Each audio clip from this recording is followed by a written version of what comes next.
Hello everyone!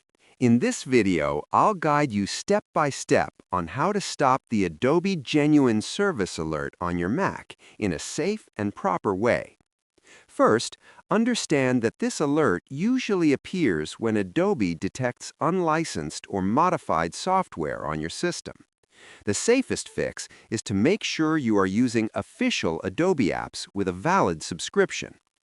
Now, start by opening the Finder on your Mac. Then click on Applications and look for Adobe Genuine Service. If you find it, do not randomly delete it yet. Instead, open Activity Monitor, search for Adobe Genuine Service, select it, and click Force Quit.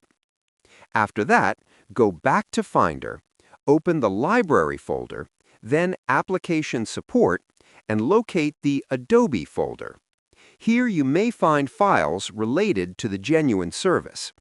If you are sure you are using licensed software and still getting alerts, you can remove leftover files carefully.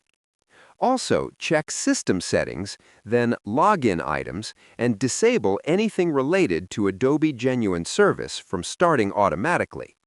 Finally, restart your Mac and check if the alert is gone.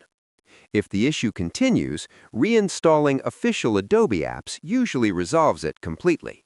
Subscribe the channel for more videos.